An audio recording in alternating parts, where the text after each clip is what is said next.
The state budget debate did not end with the governor's signature. Instead, it's being taken far into the fall. Ahead on Face the State.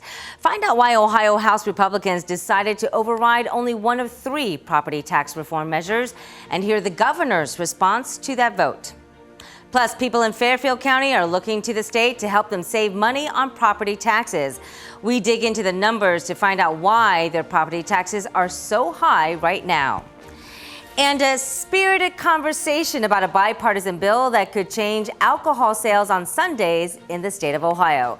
One of the sponsors behind House Bill 387 joins us today to talk about why that decision should no longer go to voters.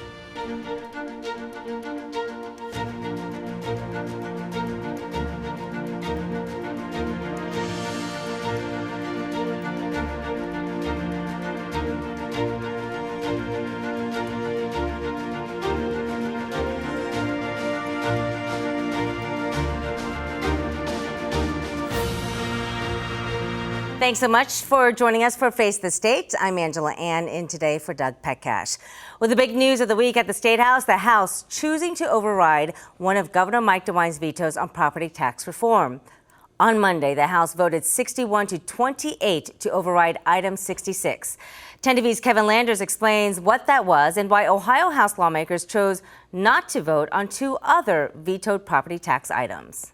Ohio is facing a property tax crisis. A crisis. The Republican majority in this state has repeatedly made a choice to invest less from the state level into our local communities. That Republicans. We want to make sure that taxpayers have the opportunity to see what is happening, to have input, and when they vote, they know exactly what they're voting on. And Democrats. That our taxpayers desperately need relief. Can't agree on how to get done. Item 66 provides the transparency our taxpayers are asking. Item 66 would eliminate the power of school districts to levy property taxes or substitute emergency levies. Today, House Republicans voted to override the governor's veto on the issue by 1 vote, 61 to 28. I think this is an important step to show that the House is serious about it. It is an attempt to lower property taxes by taking away the tools that schools use to raise money. Democrats argue, and the governor has agreed, that if schools lose funding, it will hurt students and teachers. The state has consistently, over decades, underfunded our schools. In 1997, the Ohio Supreme Court, in a landmark case called Durrell v. State, declared the state's school funding system unconstitutional due to its over-reliance on local property taxes.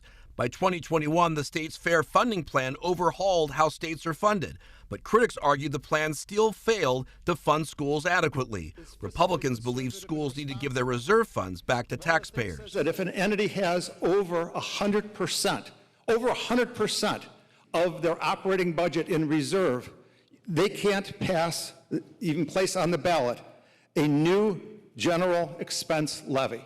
Democrats say property tax relief can't be achieved if the state doesn't allocate more money for schools. We continue to starve our school districts of the resources they need to be successful, and then we complain when they're not successful. The House Speaker decided not to vote on 2 other property tax measures that the governor had vetoed because he didn't feel he had the votes. Now he says those issues will be taken up in the fall. He says the time to act is now. I guess, flabbergasted that the governor would veto these and say, well, let's just keep studying it. And that was Kevin Landers reporting. We did ask Governor Mike DeWine what he thought of the vetoes. Here's what he said. Look, this is part of the process. They have every right to come back. This is not anything personal. If they disagree with something, they can come back. They can try to override, and if they get the votes, they can override. But we're going to continue to focus on, the things that we think are vitally important. And education certainly is high on the list. So now it is up to the Ohio Senate to vote on the House override. As of today, though, no special session has been scheduled yet for the Senate. In the midst of all this, the governor this week announced his newly formed property tax reform working group. Now, this group of 11 is made up of county commissioners, auditors, superintendents, also a treasurer, a mayor, and the co-chairman names that you might recognize, Pat Tiberi and Bill Seitz. The group will examine how to provide property tax relief to homeowners and businesses without taking away funding from schools, first responders, and libraries. The governor says he wants a report issued by the end of September. Well, property taxes are a pain point that we have heard over and over again from many of you during our 10 TV Listens town halls. We take you to Lancaster today, where reporter Kevin Landers says some homeowners are looking to the state to help them save some money. Here he is again. Ohio ranks 8th in the country for the highest rate of property taxes, according to Yahoo Finance. Here in Fairfield County, they just received their property tax bills, and many are not happy with the numbers. I support the schools 100%. Kathy Grundish moved into her Lancaster home in 1985. She told us she expected her property tax bill to be high this year, just not this high. What did you think when you saw it? Well, I knew it was going to go up just because of the way cycles go, but I was just like, that much? Her home shot up in value. It went up about $65,000. So it's kind of disappointing that, that the taxpayer or the property owners are bearing the brunt. In Ohio, property taxes aren't about ownership, it's about paying for the services around them, like schools, fire protection, and clean water. You don't pay taxes based on the market value, you pay the assessed value, which is 35% of the auditor reappraisal. I've been here 40 years, and yes, the property value is great if you sell. But like I said, I've been here 40 years and I'm really not planning on going anywhere. Grundish says she worries about those who can't afford the increases in property taxes and says she's getting tired of voting for levies. What's the alternative to levies? I'm not sure what that is, but it would be great if someone could figure that out. Governor Mike DeWine convened a group to study the issue. It has to be real reform that people will see a difference. The people who are hurting will really feel a difference in their pocketbook. The governor also seemed concerned about what a loss of property tax money could mean to those who depend on them. We have to fund our schools. Yeah, we have to fund our mental health in the state. We have to do a lot of different things, and a lot of this burden is carried by the local property owners. Property owners like Kathy Grundish, who says she's on the fence about supporting a property tax repeal that some Ohioans are pushing for. If it's repealed, then where's the money going to come from? In Lancaster, Kevin Landers, 10 TV News. Well, right now in the State House, there is a bipartisan bill that would allow local governments to approve liquor sales on Sunday without a local vote. Right now in Ohio, that decision is up to voter approval. So today I'm joined by the co-sponsor behind this bill, Bill 387, Republican State Representative Jack Daniels. Good to have you with us, sir. Hi there. Thank you, Angela. It is not lost on me, so I have to ask, and I'm sure you've been asked this before, that your real name is Jack Daniels. Correct. Like the hard liquor, and you are sponsoring a bill that would open up the sale of liquor on Sundays. Yeah, I don't think so. Mark Segrist is the other joint sponsor of this, Sure. And I don't think Mark picked me out because of my name, but it's made a little bit of media buzz. So. Which is good, because you were saying a lot of times bills like this, they don't get the media attention, but this one could affect a lot of business owners, but also people in their local communities. So let's talk about the crux of this bill. Right now, under current Ohio law, you cannot sell liquor on Sundays unless you have a special permit called the Correct. D6. Why did you want that changed? So there's a couple pieces to this. One, to cut some red tape for businesses. These almost always pass. It's an over an 80% rate of passage. Mm-hmm. It's not a controversial topic. There doesn't seem to really be anybody against this. My vision of it is that in 1973, when all of the blue laws in Ohio were basically stripped out, blue laws being regulating alcohol, Sure. This one was left. And my guess is that back then it was a negotiation between the pro-blue law people and the anti-blue law people, and that was what just got left as a little morsel. If an establishment is established and is succeeding in a community from Monday through Saturday, the concept of Sunday sales, maybe it was a big deal in the 50s and 60s, but it's really not today. So we want to cut some red tape for the small businesses. It still leaves the opportunity for it to go to the ballot. It gives the control to the locals, and that's the most important part to this the local control. So you also talk about this would cut through the red tape. Will this save taxpayers any money in the long run? Yes. In particular, in my town of New Franklin, we had a ballot initiative. It was a little hard to explain how it happened, but it was the only ballot in all of Summit County. Well, by law, Summit County then had to open its Board of Elections. We have early voting, so they had to open the early voting office for 30 days. They had to staff that. It cost just under $44,000. Okay. 7 people voted. For that one issue? For that issue, 7 Wow. people voted. The city of New Franklin was forced to pay that. It was not done on purpose. It was not that, the gas station that wanted the Sunday sales didn't realize what they were doing. The city didn't catch it, didn't know about it until after it was too late. It had already been filed with the Board of Elections. So by the time we realized this was going to have to happen, it was too late to make a change. And so you're saying basically this can happen where you are up in Summit County. This could be happening elsewhere in any of the 88 counties in Ohio. Correct. Elections cost money. Sure. And voters deserve the right to speak. And this does not take their right away. They can still speak. They can always do a referendum. Now, there's a little bit of confusion, and this bill, I also want to say, Mark Segrest and I have talked about the fact that we're at the beginning of this. There's a process, the committee process is where we bring in sponsor testimony, or our sponsor testimony, proponent, opponent testimony, and we learn through that process. So there will likely be amendments to this. Sure. One of those is how that will work if there is a community uprising that wants to stop the community sales after the trustees or the council members have voted to pass it. Yeah. And you speak about opponents, so let's talk about some critics who have already said, could this possibly give local municipalities too much power in approving something that you said maybe the community doesn't want, but that local municipality power is perhaps persuaded by the business in some way to pass this, and that is where critics are concerned. Mm-hmm. Well, and that's the focus of how this referendum, I think is the correct term. Okay. We're not sure. So right now you have to have 50 signatures to get this on the ballot. Right. So if you want Sunday sales, you have to get 50 signatures. We're not sure whether to get it pulled off if a township or a council votes for it to allow it. Well, first, 2 things have to happen.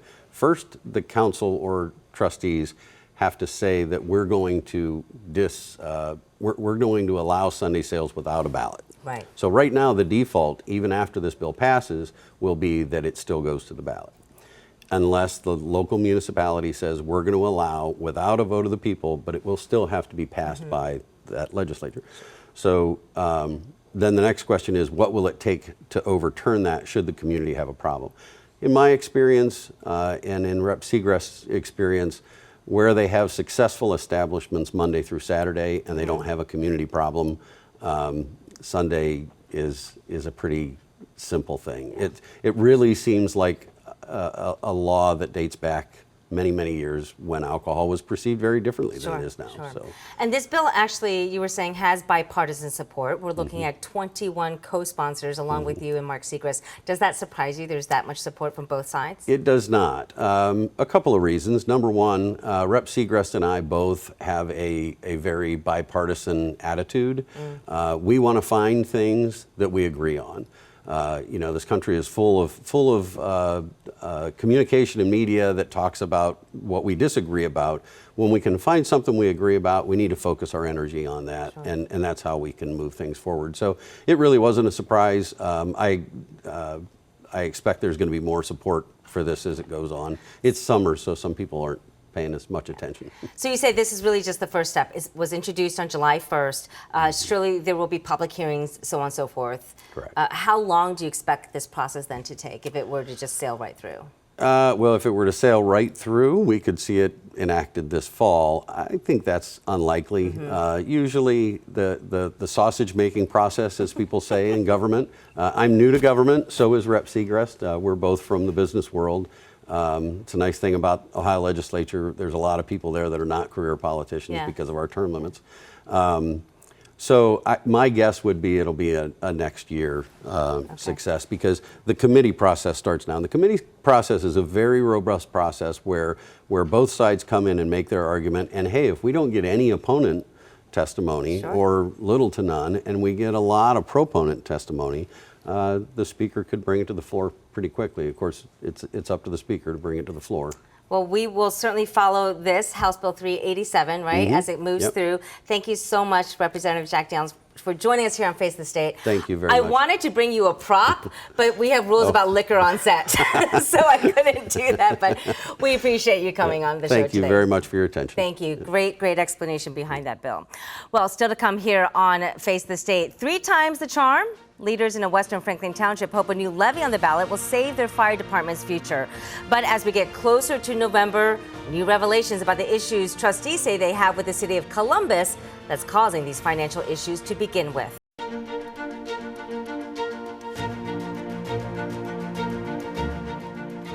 Welcome back.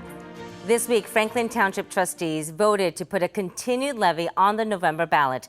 They hope it will help keep the fire department intact. But as 10 TV's Lacey Crisp explains, trustees are reconsidering if the fire department should help Columbus residents. Engine 193 races down the road for an emergency. For the fire levy. Franklin Township resident Alan Reeve says it's sad the township was forced to close one fire station in hopes that's the last of the cuts. I believe that residents are up to the hilt as far as paying taxes go, but I believe there's money out there that could keep that fire department going. This will give one more chance for the people to make up their mind. Trustees voted this morning to place a continued levy on the November ballot. The current levy expires this year. The proposed levy would add $35 a year per each $100,000 home value, meaning $241.15 a year. They say changes need to be made even if residents pass that continued levy. It's time Columbus steps up and takes their responsibility. We cannot continue to run into Columbus and supply Columbus with all the protection that we're doing. People of Franklin Township cannot afford to continue to pay it. Franklin Township Fire averages about 12,000 calls for service a year. Of those, more than 8,000 are into the city of Columbus. The city of Columbus is not stepping up to the plate, and that's what has to happen. And until they're forced to do it, they're not going to. Trustees say in the meeting on Thursday, they'll talk about not responding to automatic response calls into Columbus, easing the workload for township firefighters to focus on township calls. I think a sit down with the city of Columbus is needed because we're not the only township, or not only the only township that is being taken advantage of by the city to cover their bases when they're not even adding to a fire class this year, from what I've heard. And I think we're being taken advantage of. And that was Lacey Crisp reporting. Still to come, solar developers have met some pushback in a lot of Ohio's rural counties, but one development in Knox County is moving forward after getting approval from the state. 10 TV's Colin Dorsey has a look now at what's at stake. If we do not stop the solar cancer from coming into Knox County, it will spread like wildfire. Solar can be done right, and farmland can be preserved. It's overwhelming opposed to solar. They do not want that in our township. Industrial solar. It's been a contentious topic in Knox County for several years. Just this year, county commissioners went so far as to ban any new industrial solar developments in nearly all of the county's townships. I'm willing to second this because I want to see it banned at least from the 20. Much of the debate comes from the Fraser Solar Project being developed by Open Road Renewables. It's set to go on this farmland leased south of Mount Vernon. Dan Check is with Open Road Renewables. The company currently operates at least 3 solar facilities in Ohio, with more in the works. The Fraser project in Knox County recently received approval from the Ohio Power Siting Board, meaning it will move forward. But opponents of the project plan to appeal that decision. I took some of those concerns about the project to the company. The biggest concern about this was land preservation of farmland here in Knox County. Yes. How is Open Road Renewables addressing that? It will continue to be utilized in some capacity for farming purposes. And then, of course, the decommissioning bond that we post as a developer ensures that we cover the entire cost of restoring this land back to its original state or as close as possible. Along with returning the land back into farmland at the end of the lease, Check says sheep will be brought in during the operation of the solar field to graze on vegetation. The company says the massive project will be capable of producing 120 megawatts of power for the grid just off the sun. Some of the opponents out there who say the power generation of these solar fields is largely overestimated. Do you correct that? This technology has existed for quite a while and has been proven. So in terms of what the yield would be, I'm fairly confident in the engineers who designed the project that they've done a good job. There's the opposition, there's me and the supporters, and then there's this great big middle, that you just don't want to think about it, Kathy Gamble has lived in Knox County her whole life and made her living working in and around agriculture. She supports the project. These signs lining her driveway show that support. What got you on board with saying yes to solar in Knox County? Property rights. For her, it's also about bringing development into the county and her interactions with the people from Open Road Renewables. When problems did arise with their projects, they fixed it. It's not like they just walked away and that was the end of them. Even though the Fraser Solar Project got approval from the state last month, there are still several hurdles for it to clear before Open Road Renewables can break ground. In Knox County, Colin Dorsey, 10 TV News. Colin, thanks so much. Now, that was just part one of our solar power coverage. Coming up next in part two, how a pilot program in Columbus is looking to help homeowners go green while saving them some green at the same time.